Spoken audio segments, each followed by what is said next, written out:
नमस्कार दोस्तों, स्वागत है आप सभी लोगों का एक बार फिर से सीटेट 2022 की एक और न्यू क्लास में। तो दोस्तों, आप सभी लोगों को तो पता ही है कि हम लोग जो है ना मनोविज्ञान के 1000 प्रश्नों की सीरीज को कर रहे हैं। तो दोस्तों, आज की हमारी क्लास नंबर 16 है। जिन भी बच्चों ने पिछली जो 15 क्लासेस है ना उनको नहीं देखा है तो उनकी प्लेलिस्ट का लिंक आपको दोस्तों नीचे डिस्क्रिप्शन में और साथ ही में ऊपर आई बटन में मिल जाएगा। तो आप लोग उन क्लासेस को भी ज़रूर से देख लें। और साथ ही में दोस्तों, जो भी बच्चे हमारे चैनल पर नए हैं तो वह चैनल को सब्सक्राइब जरूर से कर लें, ताकि आपको दोस्तों जो सीटेट से रिलेटेड और भी जो क्लासेस हैं ना, जैसे कि दोस्तों पर्यावरण की, बाल विकास की और हिंदी पेडागोजी की, तो वह सभी की सभी आपको मिलती रहे। तो चलिए दोस्तों, चलते हैं पहले क्वेश्चन की ओर। सभी के सभी क्वेश्चन दोस्तों काफ़ी ज़्यादा इंपॉर्टेंट है आने वाले सीटेट के पॉइंट ऑफ व्यू से। तो चलते हैं दोस्तों पहले क्वेश्चन की ओर। तो दोस्तों, पहला क्वेश्चन है। और एक बात और दोस्तों, यहाँ पर देखिएगा, कहने को तो ये 20 क्वेश्चन है, लेकिन गाइज हम लोग जो है ना क्वेश्चन से रिलेटेड जो भी डिस्क्रिप्शन है ना, व्याख्या है ना, उसको भी समझने वाले हैं, जिससे कि दोस्तों आपके लगभग एक क्वेश्चन से आपके 4 क्वेश्चन यहाँ पर कंप्लीट होने वाले हैं। तो चलिए दोस्तों, देख लेते हैं पहले क्वेश्चन को। मैकडूगल ने अपनी पुस्तक आउटलाइन्स ऑफ साइकोलॉजी में किस शब्द की कड़ी आलोचना की है? तो दोस्तों देखिएगा, यहाँ पर 2 क्वेश्चन बनते हैं। एक तो ये दिया हुआ है और दूसरा ये बनता है कि मैकडूगल की पुस्तक का क्या नाम है। तो दोस्तों आपको याद रखना है आउटलाइन ऑफ साइकोलॉजी। क्या है आउटलाइन ऑफ साइकोलॉजी? तो जो मैकडूगल है ना, इन्होंने आउटलाइन ऑफ साइकोलॉजी में किस शब्द की कड़ी आलोचना की है? आत्मा, मन, मस्तिष्क या फिर चेतना। तो दोस्तों देखिएगा, जो मैकडूगल है ना, इन्होंने अपनी बुक आउटलाइन ऑफ साइकोलॉजी में जो चेतना है ना, इस वर्ड की काफ़ी ज़्यादा कड़ी आलोचना की है। अब दोस्तों यहाँ पर बात आत्मा की हुई है, तो सबसे पहले मनोविज्ञान को आत्मा का विज्ञान माना जाता था।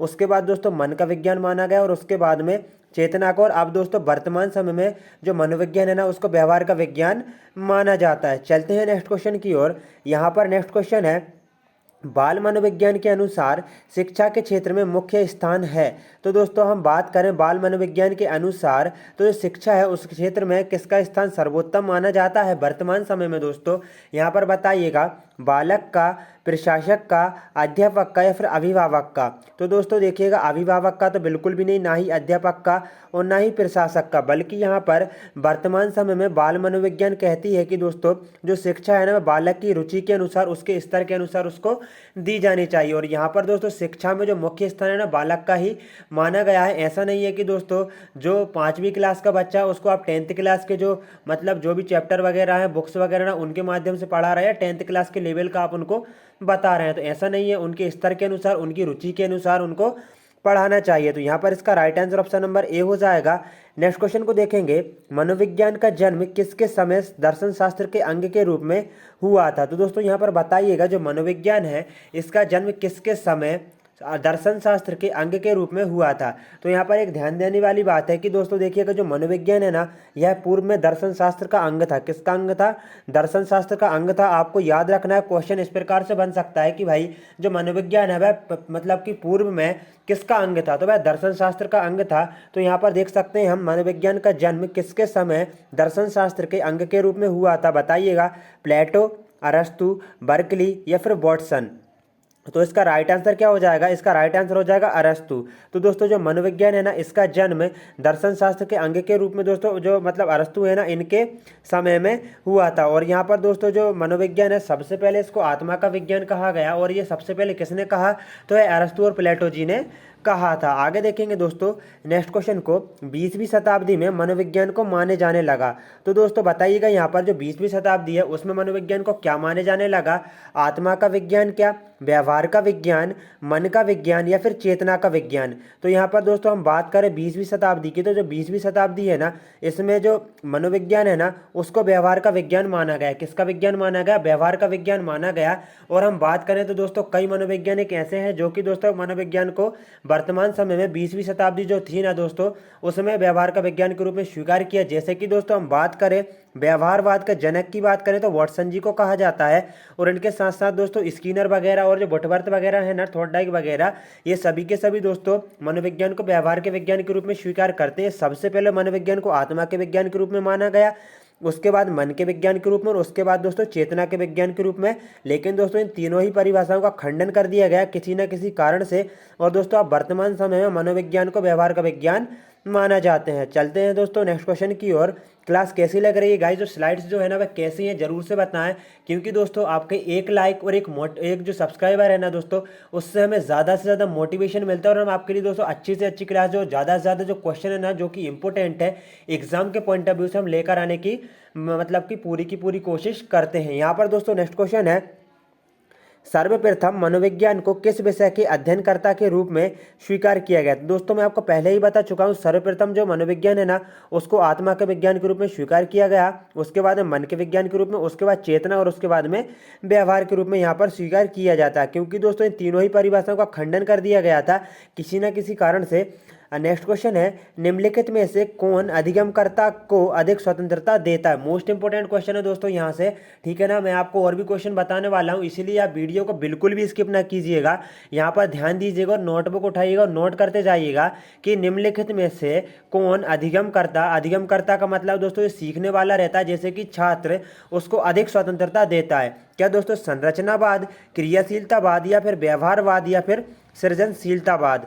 तो यहाँ पर देखिएगा इसका जो आंसर है ना वह हो जाएगा ऑप्शन नंबर डी, ठीक है ना। कौन सा हो जाएगा? ऑप्शन नंबर डी हो जाएगा। अब यहाँ पर दोस्तों ध्यान देने वाली बात यह है कि इसमें अधिगमकर्ता जो सीखने वाला रहता है उसको स्वतंत्रता किस प्रकार से मिलती है। तो यहाँ पर ध्यान दीजिएगा, जो सृजनशीलतावाद है ना इसको दोस्तों सृजनात्मकता भी क्या कहा जाता है, क्या बोला जाता है? सृजनात्मकता भी कहा जाता है। यहाँ पर दोस्तों शॉर्ट में लिखते जा रहे हैं, आप समझ जाइएगा। तो दोस्तों ये सृजनात्मकता रहती है, इसमें जो एक बच्चा रहता है ना इसको दोस्तों एक दिशा में सीखने के लिए प्रेरित नहीं किया जाता, बल्कि अलग अलग दिशाओं में सीखने के लिए प्रेरित किया जाता है। जैसे कि दोस्तों यहाँ पर ध्यान दीजिएगा, मान लीजिए आप एक क्वेश्चन पूछते हैं कि बच्चे से कि जो पेड़ है उनकी विशेषताएं बताइए। तो दोस्तों देखिएगा 10 बच्चे हैं मान लो, तो कोई कुछ बताएगा, ठीक है ना, कोई कुछ बताएगा। तो इससे क्या रहता है, बच्चे अपने अनुसार अपने विचारों के अनुसार मतलब जो उन्होंने देखा है वास्तविक रूप में अपने आसपास अपने वातावरण में, तो उस प्रकार से वह बताएगा और अपने विचार के अनुसार दोस्तों जो भी उसके विचार है ना वह स्वतंत्र रूप से वह जो टीचर है ना उसके सामने रखेगा। तो हम कह सकते हैं सृजनशीलतावाद में क्या रहता है कि एक बच्चे को सर्वाधिक स्वतंत्रता मिलती है। और दोस्तों जो सृजनशीलतावाद है ना इसको सृजनात्मकता कहा जाता है और अपसारी चिंतन भी बोला जाता है। क्या बोला जाता है? अपसारी चिंतन बोला जाता है। अब बात अपसारी चिंतन की हो रही है तो हम बात कर लेते हैं अभिसारी चिंतन की भी। तो यहाँ पर दोस्तों देखिएगा जो अभिसारी चिंतन है ना इसमें बच्चे को स्वतंत्रता नहीं दी जाती। कैसे? मान लीजिए आपने बच्चे से पूछ लिया कि भाई जो लाल किला है ना वह कहाँ पर है, ताजमहल कहाँ पर है, तो बच्चा उत्तर दे देगा कि जो ताजमहल है ना वह आगरा में है और हम लाल किला की बात करें तो वो दिल्ली में है। तो यहाँ पर एक उत्तर हो गया है। तो बच्चों के बिल्कुल भी दोस्तों यहाँ पर अपनी ओर से विचार नहीं रखे गए हैं, स्वतंत्र नहीं है। तो आपको याद रखना है अभिसारी चिंतन में बच्चे को स्वतंत्रता नहीं दी जाती, जबकि अपसारी चिंतन में दी जाती है। और अपसारी चिंतन ही दोस्तों सृजनात्मकता, और सृजनात्मकता ही क्या है? सृजनशीलता बाद है। तो आपको दोस्तों समझ में आ गया होगा अच्छे से। आगे देखेंगे, जब शिशु अपनी आंख, कान व हाथ के संबंध में सोचते हैं तो यह निम्नलिखित में से कौन से स्तर में शामिल होते हैं? तो दोस्तों देखिएगा यहाँ पर पियाजे का जो सिद्धांत है ना, संज्ञानात्मक विकास का सिद्धांत, जिसको गाइज हम लोगों ने जो है ना उसकी पूरी की पूरी यहाँ पर क्लास दोस्तों कंप्लीट कर ली है, जिसका लिंक आपको नीचे डिस्क्रिप्शन में ऊपर आई बटन में भी मिल जाएगा। पूरी क्लास में दोस्तों देख लीजिएगा कहीं पर भी। तो दोस्तों देखिएगा यहाँ पर हम बात करें जब एक बच्चा अपनी आंख, कान व हाथ के संबंध में सोचते हैं तो यह निम्नलिखित में से कौन से स्तर से शामिल होते हैं? तो ये होते हैं इंद्रिय जनित स्तर, ठीक है ना। इंद्रिय जनित मतलब कि दोस्तों जब एक बच्चा अपने इंद्रियों के माध्यम से सीखता है ना, तो वह पियाजे के अनुसार दोस्तों जो 4 अवस्थाएं दी गई है ना, तो उसमें सबसे पहली अवस्था रहती है कौन सी? संवेदीगामक अवस्था, या इसी को कहा जाता है इंद्रिय जनित स्तर, ठीक है ना। आगे दोस्तों हम पूरे के पूरे पियाजे को सिद्धांत को डिस्कस करने वाले हैं, इसलिए क्लास को स्किप ना कीजिएगा। नेक्स्ट क्वेश्चन को देखेंगे, शास्त्रीय अनुबंधन का सिद्धांत किसने दिया था? तो दोस्तों जो शास्त्रीय अनुबंधन का सिद्धांत है ना वह किसने दिया है बताइएगा? कोहलर ने, पियाजे ने, स्किनर ने या फिर पावलव ने? तो दोस्तों हम आपको पहले भी बता चुके हैं जो पिछली क्लासेस है उनमें, जो शास्त्रीय अनुबंधन का सिद्धांत है ना यह किसने दिया है? तो दोस्तों यह पावलव ने दिया है। किसने दिया है? पावलव ने दिया है। और इन्होंने दोस्तों कुत्ते पर प्रयोग किया था। किस पर प्रयोग किया था? कुत्ते पर प्रयोग किया था। और दोस्तों इन्होंने कुत्ते पर प्रयोग करके दोस्तों उसकी लार ग्रंथि पर प्रयोग किया और इनको सर 1904 में, कब? 1904 में इनको नोबेल पुरस्कार से सम्मानित किया गया था। आपको याद रखना है। बात करें कोहलर की तो दोस्तों ये गेस्टल्टवाद के समर्थक कहे जाते हैं और इन्होंने चिंपैंजी पर प्रयोग किया। स्किनर ने दोस्तों यहाँ पर क्रिया प्रसूत अनुबंधन का सिद्धांत दिया है और इन्होंने दोस्तों पुनर्बलन को भी महत्व दिया है। और इन्होंने किस पर प्रयोग किया है? चूहों पर प्रयोग किया है। अब बात करें दोस्तों पियाजे की, तो दोस्तों हम पियाजे के बारे में आगे आने वाला क्वेश्चन जो है ना वह पियाजे से रिलेटेड है दोस्तों, कुछ क्वेश्चन और, तो हम उन क्वेश्चन में इनके जो कंप्लीट सिद्धांत है ना उसको डिस्कस करेंगे, इसीलिए आप क्लास को स्किप ना कीजिएगा।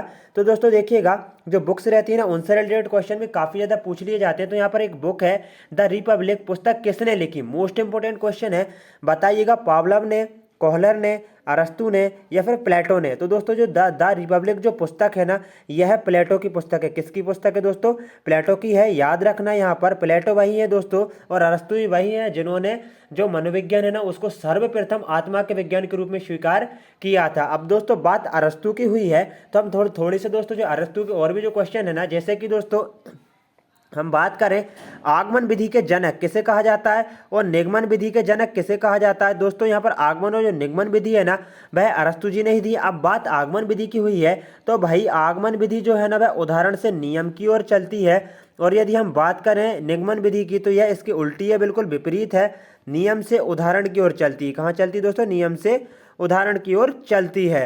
आगे देखेंगे पावलोव और कोहलर के बारे में हम बात कर चुके हैं।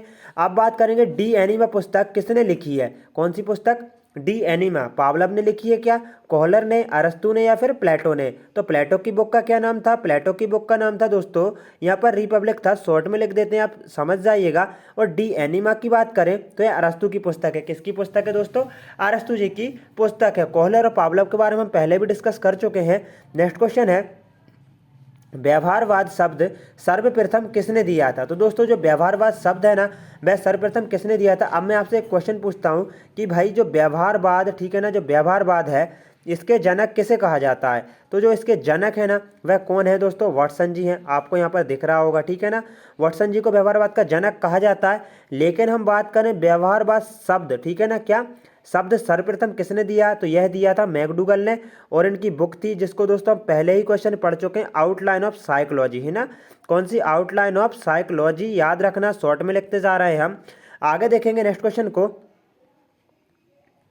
तो दोस्तों देखिएगा बिल्कुल वही क्वेश्चन आ गया है कि भाई व्यवहारवाद के जनक किसे कहा जाता है, वाटसन जी को कहा जाता है। लेकिन यदि इस प्रकार से क्वेश्चन आ जाए कि व्यवहारवाद शब्द सर्वप्रथम दिया किसने, तो वह मैकडूगल जी ने दिया है, आपको यह भी याद रखना है। आगे देखेंगे मूर्त संक्रियात्मक अवस्था की अवधि कब से कब तक है। दोस्तों जो पियाजे ने 4 अवस्थाएं दी हैं उनमें से आप बताइएगा जो मूर्त संक्रियात्मक अवस्था इसकी अवधि कब से कब तक है। क्योंकि दोस्तों ये वाला जो क्वेश्चन है ना कई बार जो है ना सीटेट में पूछा जा चुका है। तो जो मूर्त संक्रियात्मक अवस्था की अवधि है ना वह 7 से लेकर 11 वर्ष तक मानी जाती है। कब से कब तक, 7 से 11 वर्ष तक मानी जाती। आगे देखेंगे यहाँ पर अब बात हो रही दोस्तों अमूर्त संक्रियात्मक अवस्था की। जो अमूर्त संक्रियात्मक अवस्था है इसकी अवधि कब से कब तक है। तो दोस्तों जो अमूर्त संक्रियात्मक अवस्था है ना इसकी अवधि 11 से लेकर 15 वर्ष तक है। अब दोस्तों हम यहाँ पर देखिएगा पियाजे के संपूर्ण सिद्धांत को डिस्कस कर लेते हैं, ठीक है ना, ध्यान से सुनिएगा, क्लास को बिल्कुल भी स्किप ना कीजिएगा। तो यहाँ पर देखिए दोस्तों जो पियाजे हैं ना इन्होंने संज्ञानात्मक विकास का सिद्धांत दिया और इन्होंने दोस्तों अपने ही बच्चों पर प्रयोग किया था। किस पर प्रयोग किया था दोस्तों, अपने ही बच्चों पर इन्होंने दोस्तों मतलब अध्ययन किया था और इन्होंने संज्ञानात्मक विकास का सिद्धांत दिया जिसमें इन्होंने 4 अवस्थाएं दी हैं। कौन कौन सी है, सबसे पहली दोस्तों जन्म से लेकर 2 वर्ष तक जिसको बोला जाता है संवेदी गामक अवस्था। क्या बोला जाता है, संवेदी गामक अवस्था। इसके बाद दोस्तों हम बात करें पूर्व संक्रियात्मक अवस्था जो कि दोस्तों 2 से लेकर 7 वर्ष तक है और हम पढ़ ही चुके हैं 7 से 11 वर्ष तक मानी जाती है मूर्त संक्रियात्मक अवस्था और अंत में मानी जाती है दोस्तों अमूर्त संक्रियात्मक अवस्था, ठीक है ना। तो दोस्तों ये अवस्थाओं को याद रख लेना, काफ़ी ज़्यादा इंपॉर्टेंट है। आगे देखेंगे दोस्तों नेक्स्ट क्वेश्चन को, मनोविज्ञान आचरण एवं व्यवहार का यथार्थ वैज्ञानिक किसका कथन है। यहाँ पर दोस्तों डेफिनेशंस भी पूछ ली जाती है, बुक्स से रिलेटेड भी हम लोगों ने क्वेश्चन किए यहाँ पर, ठीक है ना। और अब दोस्तों हम बात करें डेफिनेशंस की, है ना, तो यहाँ पर दोस्तों देखिएगा जो मनोविज्ञान है जो आचरण एवं व्यवहार का यथार्थ वैज्ञान है यह कथन किसका है, तो यह मैकडूगल जी का है। और मैकडूगल जी की बुक कौन सी, आउटलाइन ऑफ साइकोलॉजी है, ठीक है ना।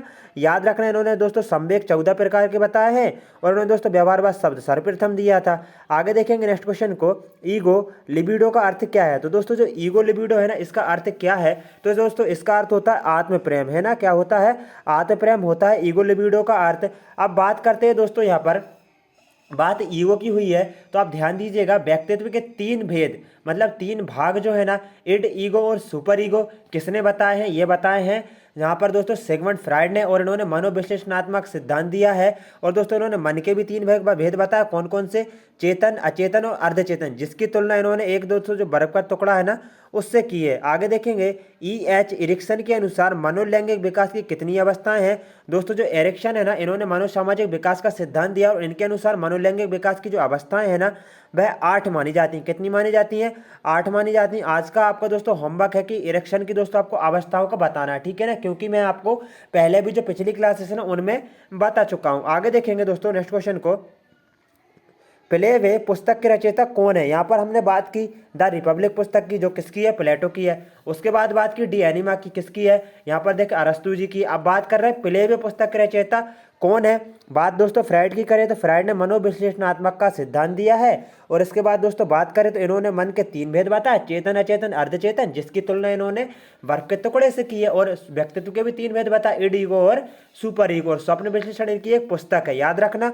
वाटसन जी के बारे में बात कर चुके हैं, इनको व्यवहारवाद का जनक कहा जाता है, ठीक है। या फिर मन या फिर इसका हेनरी कार्डवेल कुक। तो इनमें से दोस्तों कौन सा राइट आंसर है? राइट आंसर ऑप्शन नंबर 4 हो जाएगा। यहाँ पर प्लेवे पुस्तक के रचयिता हेनरी कार्डवेल कुक है। नेक्स्ट क्वेश्चन को देखेंगे दोस्तों, यहाँ पर दोस्तों बात करें स्किनर किस देश के वैज्ञानिक थे। यहाँ पर दोस्तों वैज्ञानिकों के जन्म स्थान पूछ लिए जाते हैं कि कहाँ के थे।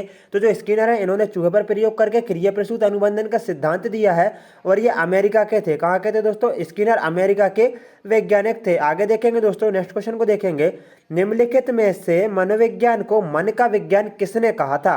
और आज की क्लास का अंतिम क्वेश्चन देख रहे हैं दोस्तों, निम्नलिखित में से मनोविज्ञान को मन का विज्ञान किसने कहा था। तो यह दोस्तों देखिएगा अब पूरी की पूरी हम डिस्कस कर लेते हैं। सबसे पहले मनोविज्ञान को किस रूप में स्वीकार किया गया? आत्मा के रूप में, ठीक है ना।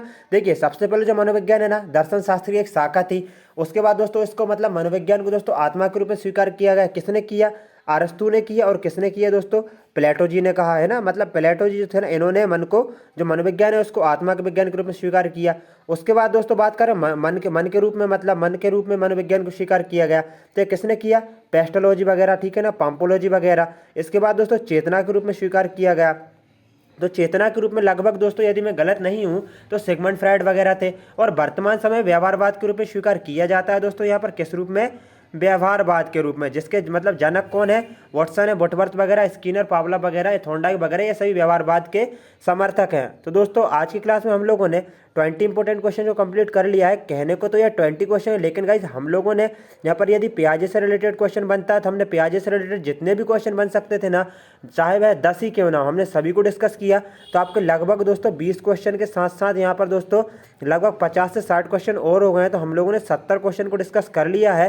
तो दोस्तों जय हिंद, वंदे मातरम। मिलते हैं एक और न्यू क्लास में। क्लास कैसी लगी आप सब्सक्राइब जरूर से करें और साथ ही में दोस्तों बेल आइकन को प्रेस कर कॉल बटन पर सेट कर लें, ताकि आपको दोस्तों जो नेक्स्ट क्लासेस है ना उनका नोटिफिकेशन मिलता रहे। और साथ ही में दोस्तों क्लास को शेयर जरूर से करें, ताकि दोस्तों ज़्यादा से ज़्यादा बच्चों के पास यहाँ पर क्लासेस हमारी पहुँचे और उनको ज़्यादा से ज़्यादा हेल्प मिले। जय हिंद दोस्तों, मिलते हैं एक और न्यू क्लास में।